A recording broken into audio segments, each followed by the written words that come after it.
오늘 말씀의 제목은 복음의 보편성과 객관성이라는 제목으로 하나님 말씀 보겠습니다. 뭐라고요?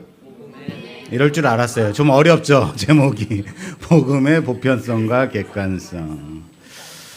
여러분, 우리는 성경의 이야기를 들으면서 이것이 정말 나의 이야기다, 나에게 주시는 말씀이다, 우리의 이야기다 라고 생각하며 듣고 있습니까?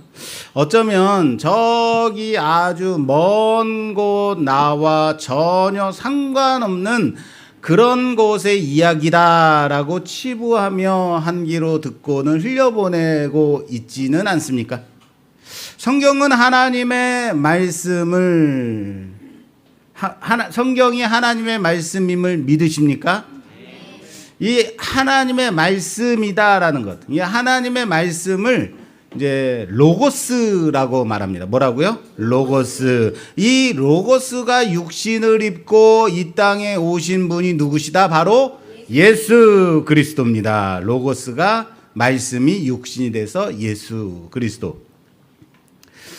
그리스도께서 우리 안에 거하시니 영원한 로고스가 내 안에 임재하신 것이죠.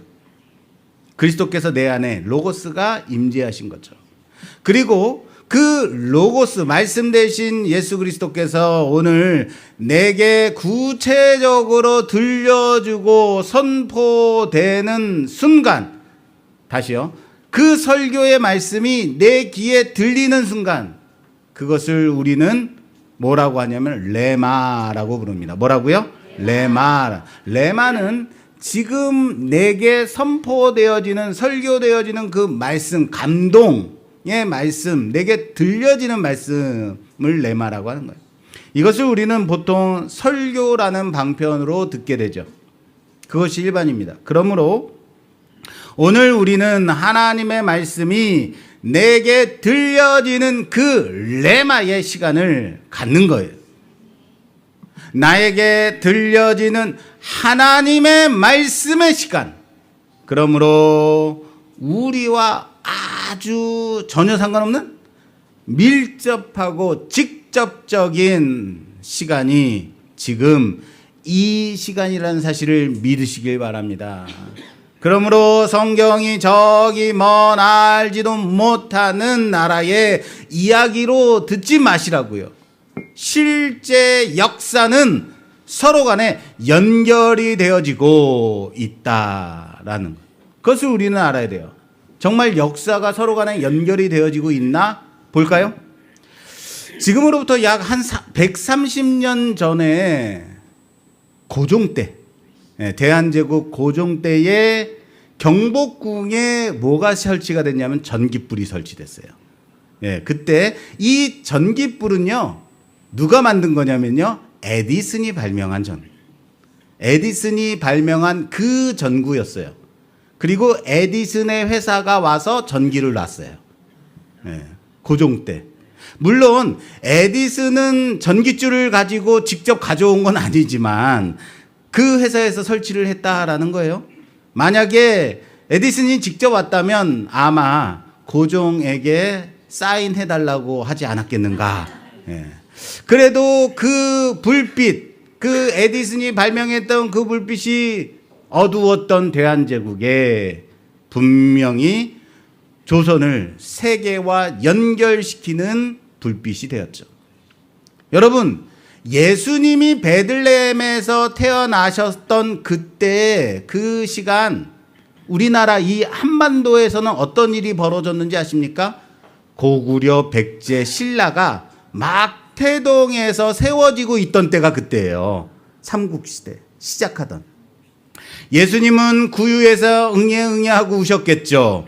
그 무렵 신라에서는요, 아래서 났다고 하는 박혁거세가 기마대를 이끌고 다녔던 그때, 그건 설화입니다. 설화가 있었던. 같은 시간인데 세계와는 이렇게 다르게 들려지죠. 하나 더 들까요? 그리고 1500년이 지난 즈음 후에 유럽에는 어떤 일이 벌어졌냐면 바로 루터가 종교개혁을 외쳤죠. 예. 그리고 이 종교개혁이 절정에 다다랐을 무렵 조선에는요 임진왜란이 일어났습니다.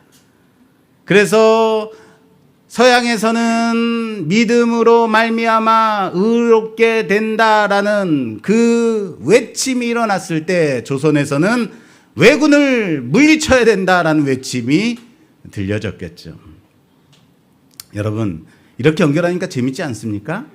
예, 전혀 상관하는 얘기가 아니라는 거예요. 우리 역사는 늘 세계와 이어져 있었다라는 거예요. 오늘 본문 속 이스라엘의 역사도 마찬가지라는 거예요. 남의 나라 얘기가 물론 남의 나라 얘기지만 그렇지만 결국 우리와 연결된 하나님의 구원의 역사라는 겁니다. 오늘 우린 그 구원의 역사를 좀 더 가까이에서 나의 구원의 역사로 보려고 합니다. 오늘 우리가 함께 볼 이 말씀은요, 바울의 공식적인 첫 번째 설교라고 봐도 과언이 아닐 것 같습니다. 바울의 첫 번째 공식적인 설교는 비시디아 안디옥에서 안식일에 회당에서 바울이 한 설교가 첫 번째 공식적인 설교예요. 안식일이 되자 바울과 바나바는 유대인의 회당으로 들어갔습니다. 그리고 그곳에서 이제 회당 예식에 따라서 예배가 드려졌겠는데 그때 말씀을 전할 기회를 얻게 됩니다. 그리고 이런 방식으로 바울과 바나바는 항상 회당에서 먼저 유대인들에게 복음을 전하는 것이 그들의 선교 스타일처럼 굳혀지게 되죠. 오늘 본문 시작은 어떻게 되냐면요. 자, 볼까요? 오늘 본문 14절에서 16절 말씀, 14절에서 16절 말씀 봉독해 주시겠어요? 그들이 버가에서 더 나아가 비시디아 안디옥에 이르러 안식일에 회당에 들어가 앉으니라. 율법과 선지자의 글을 읽은 후에 회당장들이 사람을 보내어 물어 이르되 형제들아 만일 백성을 권할 말이 있거든 말하라 하니 바울이 일어나 손짓하며 말하되 이스라엘 사람들과 및 하나님을 경외하는 사람들아 들으라. 아멘. 아멘. 자, 이것이 바로 당시 회당 예배의 일반적인 순서였습니다. 먼저는 구약의 율법, 토라를 읽고 그리고 예언서를 낭독합니다. 그 후에 이제 회당장이 회중 가운데서 사람을 택하여 권하여 말씀을 전하게 하는, 또는 회당장이 직접 말씀을 전하기도 하죠. 네, 그런 방식인데 권면의 말씀을 그렇게 부탁해서 듣게 되는데 오늘은 누구에게요? 네, 바울과 바나바에게 말씀을 부탁하는 거죠. 권할 말이 있느냐? 바울은 이미 그리스도인이기 전부터 가말리엘 문화에서 배운 뛰어난 율법 학자였습니다. 그리고 이제는 새로운 복음을 전하는 선생으로서 어느 정도 이미 준비가 되어 있었을 겁니다. 회당장들은 이 낯선 방문객들이 범상치 않다. 바울과 바나바를 보자, 이들이 우리에게 분명히 전할 말이 있는 것 같다. 분명히 우리에게 건면할 말이 있는 것 같아 하고 그들에게 기회를 준 것입니다. 자, 그럼 이제부터 바울이 그 기회를 어떻게 얻어 어떤 설교를 했는가 볼까요? 바울이 설교를 시작하는데 어떻게 얘기를 하냐면 이스라엘 사람들과 및 하나님을 경외하는 사람들아. 뭐라고요? 이스라엘 사람들과 하나님을 경외하는 사람들아 라고 부릅니다. 들으라 라고 말해요. 이 말은 청중에 두 부류의 사람이 있었다라는 거죠. 우선은 하나는 이스라엘 사람들, 다시 말해 아브라함의 혈통을 자랑스럽게 여기며 율법 안에서 살아온 유대인들이 한 부류고요. 다른 또 한 부류는 누구냐면 바로 하나님을 경외하는 사람들, 경건한 사람들아라고 그러죠. 이것은 하나님을 경외하는 사람들. 다시 말해 이들이 누구냐면 혈통적으로는 유대인이 아닙니다. 그런데 유대교의 유일신 신앙에 이제 사모하여 유대교로 들어와서 내가 이제는 여호와 하나님을 믿겠다라고 들어온 사람들, 그들을 뭐라고 말하냐면 경건한 유대인이라고 부릅니다. 다시 말해서 유대인 공동체에 참여한 이방인들을 가리키는 거예요. 자, 바울의 설교는 어떻게 시작이 되냐면 하나님이 이스라엘, 다시 말해 아브라함을 택하시고 애굽에서 이끌어내어 인도하셨고, 이렇게 시작이 되죠. 그리고 이 말은 출애굽기 4장 29절 말씀에 모세와 아론이 장로들에게 전한 그 말씀을 떠올리게 해요. 그 말씀이 뭐냐면 거기서 하나님이 이스라엘을 돌아보사라고 말하거든요. 예, 이스라엘을 하나님께서 뭐 하셨다고요? 돌아보셨다. 그 돌아보셨다라는 단어는 단순히 멀리서 바라본 게 아닌, 원문의 의미를 살리자면 하나님이 이스라엘을 신방해 오셨다라는 거예요. 뭐라고요? 신방하셨다라는 거예요. 제가 이제 봄철이 되면 우리 교회 성도들 한 가정 다 신방을 하려고 하는데 별로 신방을 원하지는 않았어요. 그래서 몇 가정 다니지는 못하지만 그래 직접 가서 신방하면 이제 그 가정의 기도 제목이나 문제나 어려움이나 이런 것들 좀 실질적인 것들을 나눌 수 있어요. 신방은 그런 의미가 있죠. 하나님이 이스라엘을 직접 신방해 오셨다고요. 친히 찾아오셨다고요.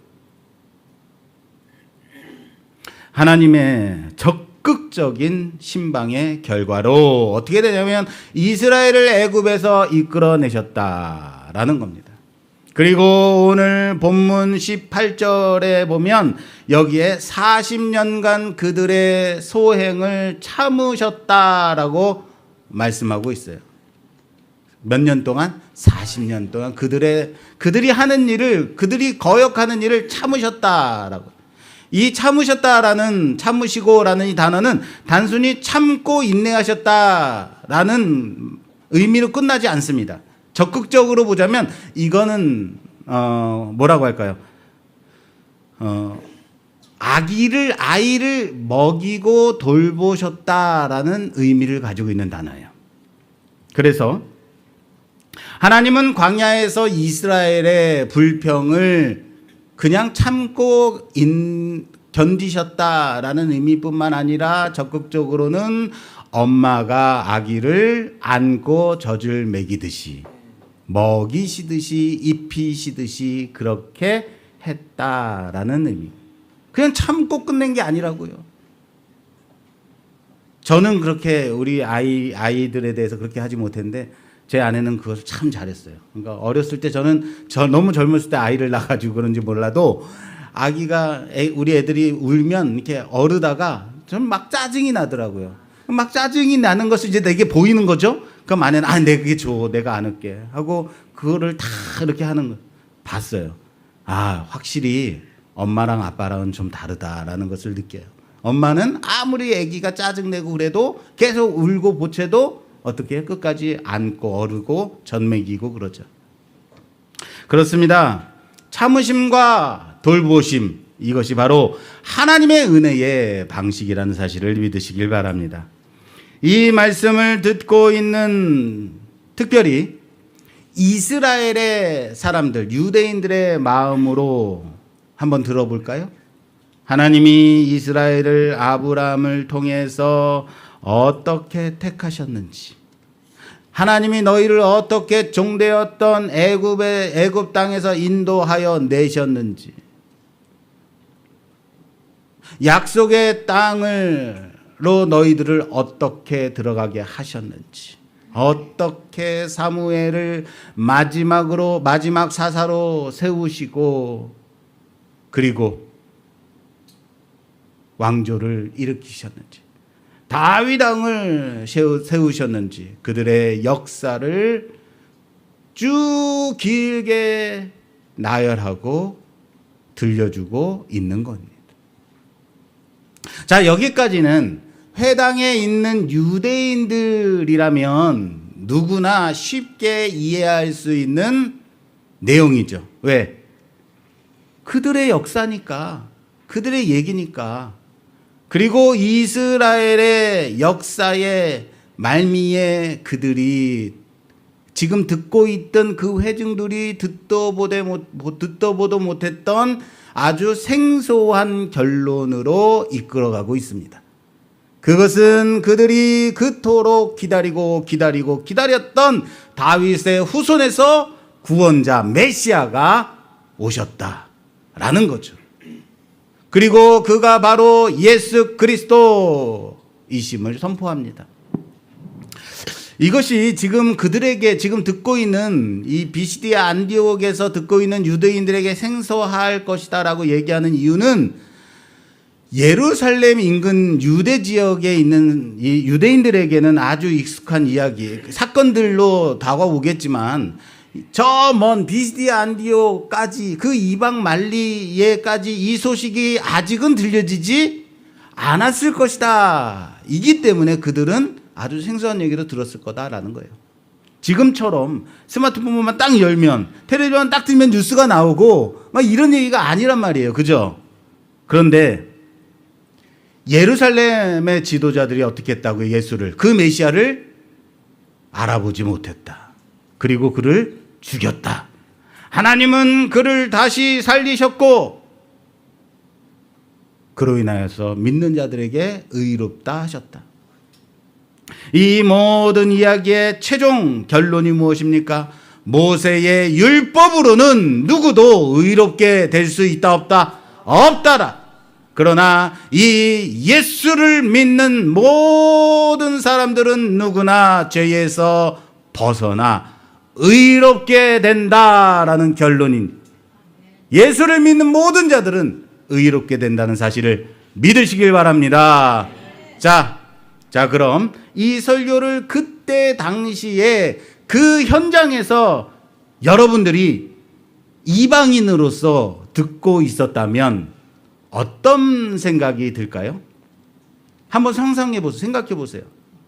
아브라함 애굽에서의 탈출, 그리고 가나안의 입성, 사사들, 그리고 다윗 왕, 이 이야기를 들으면서 이런 이름들을 들으며 여러분들의 가슴이 벅차오를까요? 가슴이 막 뛰고 감동이 될까요? 솔직히 그러지 않았을 것 같지 않습니까? 왜요? 우리는 유대인으로 태어나지 않았으니까 그 역사를 우리는 안다 모른다? 모른다고 전제해야죠. 그때 당시라면 아마 그날 비시디아 안디옥 회당에서 이 설교를 듣던 이방인들도 우리와 비슷한 그런 생각이 들지 않았을까요? 이것이 유대인들에게는 참 중요한 그리고 위대한 역사 얘기구나라고 존중은 하겠지만 그게 내 심장을 뛰게 하는 나의 이야기가 되기는 어려웠겠죠. 우리에게는 여러분 어떤 것이 가슴을 뛰게 합니까? 이순신 장군이 12척의 배로 왜군을 물리쳤다 그러면 어떻습니까? 막 프라이드가 일어나고 그러지 않습니까? 세종대왕이 창시한 이 한글, 추국이 첨성대 이런 얘기 들으면 막 자랑스럽게 이 익숙한 것을 들어야 우리에게 익숙하게 다가오는 것처럼 말입니다. 바로 이 지점이에요, 여러분. 바울은 왜 감동도 없는 자기들만의 이스라엘 나라의 역사 이야기를 이렇게 장황하게 길게 늘어놓고 있었을까? 유대인들만을 위해서? 지난주까지 우리는 두 주간에 걸쳐서 오후 예배 때 뭘 했냐면 바울의 1차 전도 여행의 역사적 배경과 성서 지리에 대해서 특강을 했습니다. 그리고 나름 특강을 끝내고 이 정도면 참 내가 잘한 것 같다라고 생각할 무렵 한 청년이 제게 와서 목사님 비시디아 안디옥 더베 또 또 뭐예요? 아람, 아수르, 바벨론, 페르시아 뭐 이런 얘기하는 게 도대체 무슨 얘기인지 집중하기가 어려웠어요. 라고 얘기하더라고요. 맞아요. 아니 너는 왜 특강하는데 듣지 않고 그랬어? 그러지 않았어요. 그래 맞아. 그게 생소하니까 집중이 안 되지. 바로 이런 느낌이라고 할까요? 여러분 서울, 대전, 대구, 부산, 광주, 목포 그러면 거기라고 우리는 딱 바로 알아먹죠. 예. 그런데 구브로, 이고니온, 루스드라, 더베라고 말하면 생소한 지명 말하면 어때요? 도대체 그게 뭔 소리인지. 맞아요. 그런데 나는 또 목사는 여기 앞에 앉아가지고 서가지고 3시, 6시, 7시, 9시, 12시, 1시 이런 얘기하니까 지금이 몇 시인데 이러지 않겠습니까? 이게 당연한 거예요. 근데 이건 남의 나라 얘기고, 그쵸? 우리 얘기로 들려지지 않는 게 당연한 거예요. 우리에게는 여러분 확 다가오는 얘기가 뭐냐면요. 사모가 실수한 얘기가 제일 마음에 확 와닿아요. 예. 근데 요즘 제 아내에게 몇 달간 총명안을 좀 먹였더니 좀 똑똑해졌어요. 그래가지고 미안하게도 예화가 없습니다. 예화가 없다라고 딱 썼는데 아니나 달라 어제 딱 한 건 했잖아요. 우리나라 주가지 종합주가지수가 최고를 쳤습니다라고 얘기했더니 여보 종합주가지수가 최고를 쳤다는 게 좋은 거야 나쁜 거야? 지금 안 웃으신 분들은 모르는 거예요 이거? 총명안을 드십시오. 자 그렇다면 과연 지금 바울이 설교하는 이 내용들은 유대인 그네들에게는 의미가 있을지 몰라도 이방인들에게는 의미가 전달되지 않았을까요? 이걸 다른 말로 한다면 과연 복음은 보편적인 것인가? 라는 얘기예요. 다시요. 이방인들에게, 그러니까 유대인들에게는 이것이 확 다가오는 얘기지만 이방인들에게 다가오지 않는다는 것은, 그렇다면 복음은 보편적인 것이 맞느냐? 누구에게나 적용이 되고 보편적으로 전달되어지는 것이 맞느냐라는 의문이 든다 이거예요.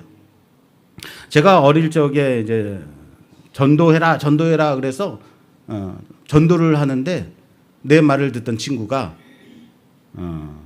똑똑한 척 이런 얘기를 하는 거예요. 야, 그거 이스라엘 역사 얘기잖아. 그랬더니 정말 그런가? 갑자기 그런 생각이 들어서 좀 충격을 받은 적이 있어요. 그 의미를 깨닫지 못한다면 어때요? 이스라엘의 얘기에 불과한 거예요. 이스라엘의 역사 얘기에 불과한 거예요. 기독교가 성경이 단지 이스라엘의 역사 이야기라면 이건 온 인류의 보편성에 위배되는 거죠. 복음은 누구에게나 보편적으로 갖게 되는 말씀이어야 된다라는 거예요. 게다가 바울 설교에 문제가 또 하나가 있는데 뭐냐면요. 이 설교가 여러분 오늘 본문 안 읽으셨죠? 13장 읽으시면 매우 깁니다. 저보다도 더 길었을 것 같아요. 예. 알아요. 저도 제 설교가 좀 길다는 거 알아요. 예. 사도행전을 여러분 보면요. 그런데 이렇게 길게 설교하는 세 사람이 보여요. 그 세 사람이 누구냐면요. 사도행전 2장의 베드로, 그리고 7장의 순교 현장에서의 스데반, 그리고 오늘 13장의 바울입니다. 이 세 사람들은 설교를 길게 하는데 능력이 있는 사람들. 누가 뭐래도 긴 설교는요, 아무리 명설교가 바울이라고 해도 회중을 사로잡기 쉽지 않았겠죠. 게다가 그것이 지금 우리의 얘기로 들려지지 않는, 우리의 역사로 들려지지 않는 생소한 이스라엘 역사라면 더욱더 그랬겠죠. 그럼에도 불구하고 왜 바울이 이렇게 설교를 준비했을까? 이렇게 설교를 시작하고 있었을까? 이 질문에 답을 달기 위해서 우리는 사도행전에 나오는 이 세 편의 긴 설교를 나름 좀 비교해서 좀 이해해 볼 필요가 있습니다. 베드로, 스데반, 바울. 실망하는 표정 짓지 마세요. 세 사람들의 긴 설교를 다 하진 않을 거니까요. 자, 먼저 베드로의 설교를 보면요. 사도행전 2장의 오순절 성령 강림절 때, 그죠? 그때 성령이 임하시고 방언이 임했을 때 베드로가 일어서서 말합니다. 그의 설교는 어땠습니까? 아주 직설적이고 강렬했죠. 너희가 십자가에 못 박아 죽인 그 예수를 하나님이 주와 그리스도가 되게 하셨느니라. 할렐루야. 그러니 뭐하라? 회개하라. 그렇죠. 회개하라. 베드로의 설교는 이스라엘에게 회개를 촉구하는 강력한 설교였습니다. 그런데 두 번째 스데반 설교는 어땠냐면요. 완전히 베드로 설교와 달랐어요. 그는 아브라함을 부르시고 여기서부터 시작해서 요셉, 모세, 다윗, 성전 건축까지 이스라엘의 모든 역사를 아주 길게 훑어내리고 있었습니다. 왜 이렇게 길게 했을까요? 이 설교가 끝나면 돌에 맞아 죽으니까? 조금이라도 길게 해야 되나? 그 역사를 통해서 너희 조상들이 늘 선지자를 거부했다. 하나님의 말씀을 거역했다. 그리고 너희도 지금 의인이신 예수를 거절했다. 이런 강력하게 이런 말을 하는 거예요. 스데반의 설교는 역사 전체를 하나의 고발장으로 삼고 있었다. 뭐로 삼았다고요? 고발장. 이것은 그들의 죄가 단순한 실수가 아니었다. 너희가 잘못해서 예수를 못 알아본 게 아니다. 민족의 역사에 뿌리 박힌 거역의 하나님을 거부하는 그 DNA가 너희 안에 여전히 그렇게 있었던 결과였다. 그것을 증명하는 거예요. 그리고 그는 고발당한 유대인들에 의해서 어떻게 되죠? 돌에 맞아 죽죠. 그겁니다. 스데반의 설교는 다른 말로 하자면 하나님의 고발장이다. 그 고발장을 낭독하는 것이었어요. 자, 이렇게 보니까 이제 바울의 설교. 바울의 설교가 누구의 설교와 좀 비슷한 것 같아요? 베드로입니까? 바울입니까? 베드로입니까? 바울입니까? 아니, 베드로입니까? 스데반입니까? 베드로? 스데반? 베드로? 스데반. 그렇죠. 그렇습니다. 스데반의 설교와 거의 유사해요. 왜요? 아브람 출애굽 그리고 다윗 왕으로 사사 다윗 왕으로 이어지는 그 구조가 스데반의 설교와 아주 놀랍게도 닮아 있어요. 굳이 두 설교의 차이점을 따진다면 결론부. 스데반의 설교는 이스라엘의 역사를 통한 날카로운 하나님의 고발장이었다면 너희 조상들이 그래왔듯이 너희도 의인이신 예수를 죽였다. 너희는 항상 그래왔다. 지금까지 이것이 그의 최종 결론이었다면 바울은 스데반에 멈춰진 그 자리, 그 지점에서 한 걸음 더 나갑니다. 어디로요? 그는 스데반이 제기한 그 뼈아픈 문제, 다시 말해서 이스라엘의 거역이라는 실패한 그 역사적 사실을 그대로 가지고 와서 너희는 항상 하나님을 거역하고 그가 보내신 선지자들을 죽여왔다. 그러나 그 사실 위에서 정죄만으로 끝나지 않았습니다. 구원을 선포하고 있다라는 것입니다. 어디로 연결됐다고요? 구원, 예수 그리스도를 통한 구원. 그리고 결론은 이겁니다. 볼게요. 결론 직접 37절에서 39절 말씀입니다. 하나님께서 살리신 이는 썩음을 당하지 아니하였나니 그러므로 형제들아 너희가 알 것은 이 사람을 힘입어 죄 사함을 너희에게 전하는 이것이며 또 모세의 율법으로 너희가 의롭다 하심을 얻지 못하던 모든 일에도 이 사람을 힘입어 믿는 자마다 의롭다 하심을 얻는 이것이라. 아멘. 율법으로는 의롭게 된다, 못 된다? 못 된다. 예수를 믿는 자들이 의롭게 된다는 거예요. 너희가 그를 죽였지만 하나님은 그를 살리셨다. 그리고 바로 그 예수를 통해서 모세의 율법으로는 결코 불가능했던 죄사함과 의롭다 하심이 이제 모든 예수를 믿는 자들에게 주어졌다. 할렐루야. 이것이 바울의 결론입니다. 결국 바울은 스데반이 고발했던 유대인들을 향한 고발장을 이젠 모든 이들 향한 하나님의 복음의 초대장으로 확장시켰다라는 사실을 믿으시길 바랍니다. 고발장을 뭐로요? 초대장으로. 스데반이 이것이 너희 문제다라고 말했다면 바울은 그리고 이것이 하나님의 해결책이다 라고 답을 달아주는 것입니다. 이것이 바로 바울 설교의 위대한 복음의 확장성입니다. 복음이 유대 안에 머물러 있는 것이 아니라 어떻게 됐다고요? 확장된 거예요. 바울의 설교는 스데반의 설교를 이어받은 더 확장된 설교였습니다.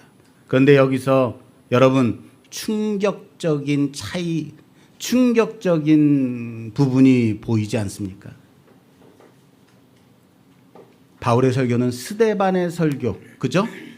근데 스데반의 설교는 스데반이 순교를 당한 그 자리에서 선포된 말씀이죠. 그리고 바울은 어디에 있었어요? 그 현장에 있었다고요. 그래서 스데반의 그 설교를 그 현장에서 들었다라는 거예요. 물론 그때는 청년 사울로 말입니다. 여러분 어떻게 생각하자면 지금 스데반의 설교를 내가 말하고 있는 것은 바울이 숨기고 싶은 어쩌면 부끄러운 흑역사 아닐까요? 그 신실한 스데반 집사, 스데반의 그 위대한 설교를 그 현장에서 들었는데도 불구하고 아무런 감동도 받지 못했다는 거예요. 그 말씀으로 설득되어지지도 않았다는 거예요. 도리어 더욱 완악해져서 사람들은 돌을 들어 그를 죽였습니다. 청년 사울은 그것이 옳은 일이라 지지하며 그들의 증인이 되어 주었습니다. 그런데 지금 바울의 첫 설교가 스데반의 그 설교를 잊고 있다라는 거예요. 왜 굳이 그렇게 했을까요? 너는 그 설교 들으면서 아무런 감동도 받지 못했었잖아. 너는 그 설교 들으면서도 돌을 던지는 사람의 그 자리에 있었잖아. 이스라엘은 그들의 역사 내내 끊임없이 하나님을 거역했습니다. 그 뼈아픈 역사적 진실은 바울이 전달해야만 하는 복음의 가장 중요한 전제가 돼야 되는 거예요. 거기서 출발해야 된다는 거예요. 이 진리를 넘어 이 진실을 알려야만, 여기를 뛰어넘어야만 복음의 진짜 의미를 설명할 수 있다라는 겁니다. 이건 비단 이스라엘만의 역사가 아니다라는 거예요. 다시요. 왜 이 부끄러운 실패의 역사를 꼭 말해야만 했냐면 이건 이스라엘만의 얘기가 아니다. 모든 인간의 역사 속에서 인간들은 하나님을 얼마나 그의 구원하시고자 하는 위대한 그 구원을 거절했는가. 인간은 얼마나 하나님을 거부하고 타락했는가? 이스라엘만 그랬냐? 너희도 마찬가지다. 그가 이스라엘만의 이야기가 아니라 바로 우리 모두가 들어야 할, 아니 우리는 모두 그런 자들이었음을 알아야 할 우리의 이야기이다라는 것을 알려야 했기 때문인 겁니다. 그래서 이것을 배제하고는 안 되었다. 여기부터 시작해야만 했다라는 겁니다. 이 말은 바로 내가 부끄럽게 여기는 숨기고 싶은 나의 그 죄악된 수치의 그 자리부터 예수님 앞에 나와야 한다.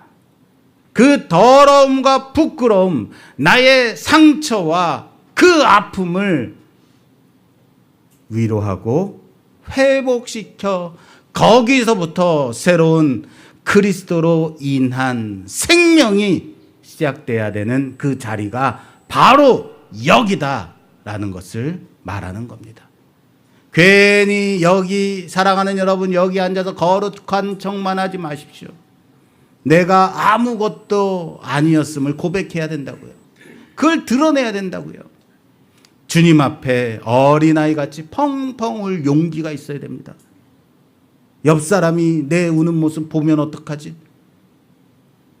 내 쓰레기와 같았던 그 과거의 적나란 나의 모습, 그것을 고백하는 거기서부터 주님의 그 마음을 알아야 됩니다. 거기서부터 우리의 구원이 시작된다고요. 스데반의 설교가 이스라엘의 죄를 고발하는 날카로운 정죄까지였다면 바울의 설교는 어디요? 그 죄를 넘어서 하나님의 해결책, 다시 말해 구원을 선포하는 데까지 나아갔다라는 사실을 믿으시길 바랍니다. 스데반이 너희가 의로워, 너희가 예수를 죽였다라는 그 고발로 끝냈다면 바울은 바로 그 의인이신 예수를 통해서 죄사함을 얻는다라는 초대장으로 결론을 맺는다라고 했습니다. 이것이 바로 스데반과 바울 설교의 차이, 결론의 차이라고 했죠. 복음의 놀라운 확장성이라고 합니다. 결국 바울은 스데반의 고발장을 복음의 초청장으로 만들었습니다. 완성시켰다라는 겁니다.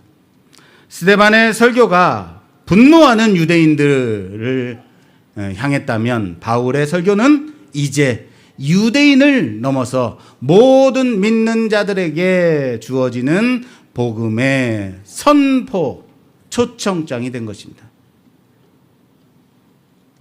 이것은 이 이야기가 단지 유대인의 얘기가 아니다라는 겁니다. 도대체 어떻게 이스라엘이라는 한 민족의 역사가 갑자기 온 세상, 특히 이방인들까지 포함하는 구원의 이야기가 될 수 있는가라는 의문을 갖게 될 때, 어떻게 우리에게까지 이스라엘의 구원의 역사가 우리의 구원의 역사가 되는가? 바로 이 지점에서 우리는 복음의 위대한 두 가지 특징을 알게 됩니다. 그것은 오늘 제목에 있듯이 뭐죠? 제목이 복음의 보편성과 객관성, 이것을 알아야 되는 거예요. 복음의 보편성이라는 것은 구원이 특정 민족이나 혈통의 전유물이 아니라 모든 사람에게 열려있는 진리다라는 것을 말하는 것이 보편성입니다. 바울은 이스라엘의 역사를 통해서 두 가지를 보여주고 있습니다. 먼저는 율법 아래 있던 이스라엘의 실패, 그들의 실패를 통해서 모든 인간은 죄인이다. 보편적인 인간의 실패를 알려주고 있습니다. 그리고 아브라함에게 주셨던 그 땅의 모든 족속을 향한 약속을 근거로 이제 예수 안에서 믿는 누구나 하나님의 가족이 될 수 있다라는 보편성을 전하고 있는 것입니다. 이게 복음의 뭐라고요? 보편성. 이스라엘만이 아니라 모든 믿는 누구나. 그리고 복음의 객관성은 무엇이냐면 구원의 메시지가 한 개인의 주관적 깨달음이 아니다. 나만 깨닫는 것이 아니라 신념이 아니라 누구도 부인할 수 없는 역사적 사실에 근거한다. 뭐라고요? 역사적 사실에 근거한 것. 이게 객관성이에요. 누가 만들어낸 설화가 아니라 누가 아래서 깨어났다는 것이 아니라 이것은 역사적 사실이다. 바울은 왜 굳이 예수여야만 하는가? 라는 이 물음에 철학이나 그의 논리가 아닌 역사의 객관적 증거를 가지고 와서 대답을 하고 있는 것입니다. 바울의 설교는 복음이 역사적 맥락을 따라 지금 우리에게까지 이어진 인간의 객관적 역사임을 보여주고 있다라는 겁니다. 자, 무슨 말인지 이해되지 않는 여러분들의 표정, 알겠습니다. 그래서 제가 쉽게 세 가지만 말씀드리고 끝낼게요. 자, 보세요. 쉽게 세 가지 포인트를 잡아드릴게요. 어디 가서 보편성이 뭐냐, 객관성이 뭐냐 그럴 때 이렇게 말하십시오. 첫째, 따라서 합시다. 첫째, 이스라엘의 역사는 가장 정직한 인간의 사용 설명서다. 자, 뭐라고요? 앞에 건 다 빼놓고 인간 사용 설명서. 인간의 역사는 성공의 역사다? 아니다라는, 실패의 역사다. 그것은 이스라엘을 대표로 해서 모델로 해서 보여준 인간은 다 어떻다? 하나님이 선택한 이스라엘도 실패했다. 인간의 역사는 뭐다?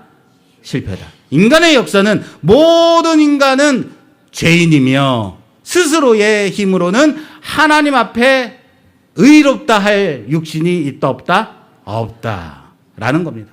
자, 둘째, 이 역사는 우리에게 건네주는 영적 입양 증서이다. 따라서 합시다. 영적 입양 증서이다. 자, 첫 번째가 뭐라고요? 안 까먹으셨네요. 예. 두 번째, 영적 입양 증서이다. 하나님은 아브라함에게 처음부터 땅의 모든 족속이 복음을 받을 것이라고 약속하셨습니다. 복이 너를 통해서 흘러갈 것이다라고 말씀하셨습니다. 바울은 지금 선포합니다. 봐라, 이 약속이 예수 안에서 성취되었다. 이젠 너희도 이 위대한 믿음의 가문에 들어올 수 있게 되었다. 이 역사는 더 이상 남의 집 족보가 아니라 바로 나의 이름이 기록된 위대한 족보다. 입양 증서라고 하니까 나는 부모님도 있고 내가 왜 굳이 입양돼야 되느냐 기분 나쁘게 생각될 수 있어요. 맞아요. 여러분들 그 재벌 가문은요, 우리의 상상 그 이상의 삶을 산대요. 우리가 생각하는, 야, 매일같이 재벌은 뭐 초밥 먹고 갈비 먹고 좋겠다. 여러분, 그렇지 않답니다. 그 이상, 상상 그 이상. 근데 만약 우리가 세계의 막강한 재벌가의 상속자로 입양된다면요. 그래도 여러분 입양되는 게 싫으세요? 싫으면 어쩔 수 없고요. 우리들은 본래 누구예요? 마귀의 자식들이었죠. 하나님을 거역한 죄의 종들이었잖아요. 그런 우리를 하나님의 자녀로, 거룩한 백성으로 너는 내 아들이다, 딸이다 라고 입양하셨다라는 사실이에요. 그래도 여러분 계속해서 마귀 새끼 하고 싶으세요? 여기서 마귀를 욕한 게 아닙니다. son of 마귀입니다. 예. 마지막으로 세 번째, 이 역사는 구원에 대한 가장 확실한 증거 자료다. 자, 따라서 봅시다. 구원의 확실한 증거 자료다. 시작. 자료라는 거예요. 데이터라는 거예요. 이것은 객관적인 사실이라는 거예요. 성경이 이스라엘의 설화나 신화를 말하는 것이 아니죠. 이 역사를 통해서 율법이라는 방법이 실패했다. 그리고 남김없이 그거 인간 스스로는 의로워질 수 없다라는 것을 증명했죠. 그리고 이 기나긴 실패의 역사 끝에 하나님이 보내신 유일한 구원의 길이 바로 예수 그리스도다. 할렐루야. 바로 이것입니다. 이 세 가지 사실을 잊지 마십시오.